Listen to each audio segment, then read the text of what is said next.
Hello, my name is Rich Howard, owner of Architectural Builder Supply. In this video is to bring you a closer look at the Pemko number 107D. This is a dark bronze anodized aluminum threshold cap is what it is. This is a two-piece system, and this is the cap portion of the two-piece system. Okay, and is actually used as an interlock threshold. So this is the cap portion with the lip. Then the other portion that is included is the hook strip. And here's that hook strip piece. And when the system is installed and working, or in the door is in the closed position, it's going to look like this. It's going to give you a really fantastic ability to seal the bottom of the door. So let's back up. This is you can call it a threshold cap. You can call it an interlocking threshold because that's what it is. You can add this cap, interlocking threshold cap, to the top of an existing threshold to give yourself an interlocking principle. Is really where you're going to see this. Very occasionally, you might see only this attached down to the floor, and then the hook strip attached to the bottom of the door, and it's installed in that fashion. You might have a garage door where what you need to do is you want to seal that with an interlock. You don't have a lot of room. You don't want a huge threshold. You don't want anything very wide. You want something very small, but you want an interlock. You could use it for that application as well. Now, let's go over the dimensional properties of the threshold cap first. And there is an image below this video showing those. And by the way, this is available in 3 finishes. This is the D finish for dark bronze. 1 base material, 3 finishes. Aluminum is the base material. A for mill aluminum finish. D for dark bronze, and then G for gold. It's like a matte type of gold. Flat, not reflective, not shiny. They've got this at 1.125" wide. Okay, and then they've got it at 7/16 tall. I'd say that would be accurate as well. Okay. Now, some rough dimensional properties on the threshold cap, or pardon me, on the hook strip. We call it a J hook. If you use your imagination, you can see why we would call it a J hook. Okay. Overall width of the J hook is 1 inch. Overall height, it's about 3/8 or 5/16. This is made of steel. It's a white coat galvanized piece of steel is what it is. The balance of the item, of course, again, is aluminum base material. Now, we talked about where you'll use it. You can use it anywhere you like. But that's a common application where you'll see it, residential aspect. The finishes that it's available. Now let's talk about the installation aspect. Generally what you're going to have on I'm going to draw just a real quick little sketch, is you're going to have the J hook will be attached to the bottom of the door, and it will look generally like this. Now I'm going to draw in the J hook. And I realize you probably understand how this goes, but the purpose of this is that you could also install it this way, where you are going to notch the bottom of the door and then add your J hook as drawn here to give you a tighter margin underneath the door. Not uncommon to do it this way, to do it with a notch. Not uncommon at all. You'll see that often. Why might you want that? Well, you don't want to see the threshold. You want it primarily to be concealed, and you may want a tighter margin underneath there. And you could certainly argue that having that inside corner here is certainly going to add to the... I've realized that I've drawn this backwards. Let me pause this video and correct it. Forgive me. Hopefully you were realizing that that door would never open. Here is what it's going to look much more compatibly with.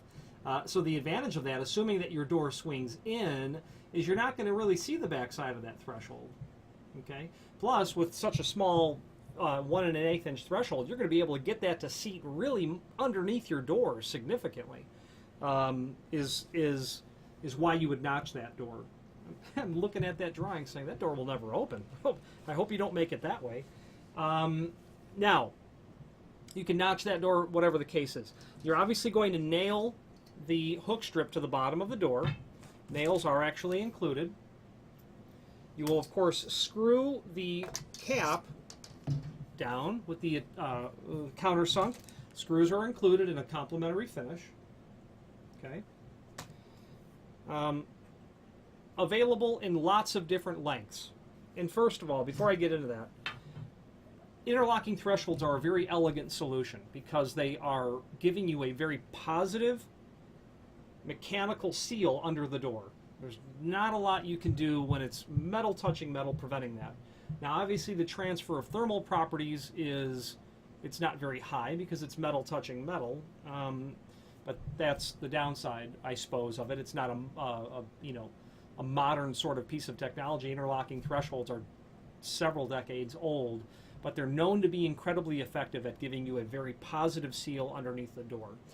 I've had people call me up and say, I'm in Arizona. And I said, okay, you need weather stripping. I realize it gets hot there, very, very hot. When you see a 4-ton unit on the top of a home, you realize it gets hot there. But their problem is not as much the heat or the cold at night. It's the scorpions. Here in Chicago, we obviously don't have that problem at all, but in other parts, they do. So that interlock threshold is very elegantly positioned to utterly prevent that ability, or vermin, or critters, or anything from getting under that door. And interlock is going to be elegant at solving that. The only downside, again, is that thermal transfer, which no one thinks of. No one ever mentions what is the R value of the unit. The only downside is you might unintentionally damage the hook strip. If you were to open the door and there was a shoe underneath there and you pushed it across, you could damage the hook strip. Or I have people, and you can buy the hook strip only. That's a Z61 is the part number from Pemko. They'll take the doors installed 10 years later. They take the door off to paint it. They take the door and they literally put it down on the ground, crushing the hook strip, not realizing, oh, that hook strip is crushed. And they need to peel that off, re-nail it. Now, I've seen hook strips that have been installed over several decades where they do fatigue. The holes where the nail pierces through the material will ovalize, and then it's not so secure on the bottom of the door. But what you're talking about is literally decades of installation. So they're elegant in that regard, with their only Achilles heel being R value, which is no one ever mentions. I don't, except when I mention it to bring it to your attention. And then, of course, having to potentially replace the hook strip if it were to ever become damaged. One disadvantage also of the system, though, a hook strip situation will be very intolerant of a misfitting door. So if you've got a door that has all of a sudden the gap at the top of the door has grown significantly large and the door is now hanging like this, you're going to need to mitigate the hinge problem to bring the door plumb, or sitting proper in the frame at least, so that the hook strip can actually close real nice. Okay. Now, lengths. Available on the site in all kinds of lengths, 2 foot to 8 foot for sure, 6-inch increments if not closer. You can order any length you want. If you have a need for a custom length, by all means, let us know by ordering the next longest piece or pieces, and simply indicate in the comment field what length you'd like for us to cut the material back to, and we'll be happy to do that. Why? Well, if you take this 3-foot piece and cut it down to, say, 30-inch, you're going to eliminate that countersunk hole. The next one's in the middle. You're not going to want to have to drill and countersink.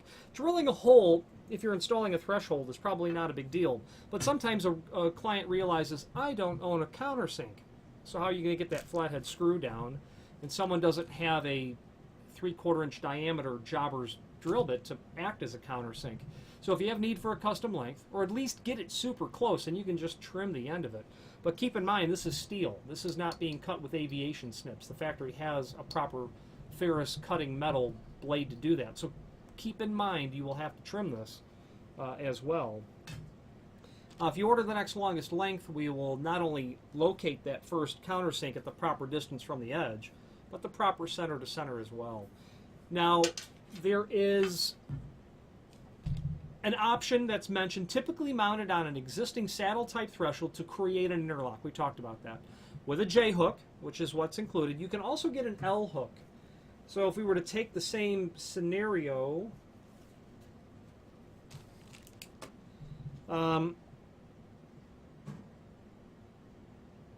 you really couldn't do you certainly could not do a notched door bottom on an L hook installation. An L hook is, you guessed it, shaped like an L, and it's going to look like that.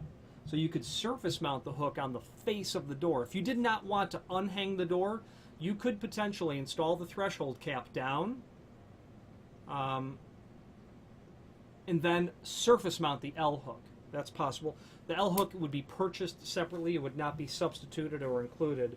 You'd buy that separately. And it's literally surface mounted on the face of the door. You can see the L hook, or at least the long face of it. And it's about 1.25 inches by about 1/2 inch. I'm guessing, but it's something like that.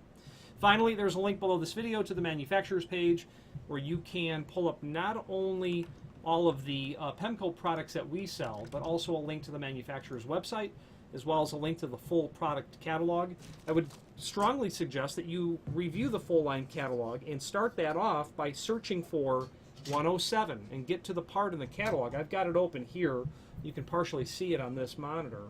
And if I were to type in Control F or whatever it is on your computer, type in 107 and simply scroll through all the 107s until you get there, you will sooner or later come up to it, where you will find that 107 and of course every other 107 that existed. Okay, now we get to the page where you can see it. The point of the matter is, on that page you're going to see the sister related products to it when it comes to interlock thresholds. It's one easy way that I go about. A customer says, oh, I need one that's you know, a little bit shorter than that. I don't have the part numbers memorized, meaning I stopped trying to memorize part numbers 20 years ago. So anyway, that's an easy way to find it, and that's the helpful way why you might want to refer to the catalog, just out of edification purposes only, to say, oh, this also is available. And if you have more than an occasional need for weather stripping, you might want to bookmark it so that you can refer back to it. If you have any questions on the Pemko number 107D threshold cap, interlock threshold, or any other Pemko product, please feel free to reach out to us. Thank you.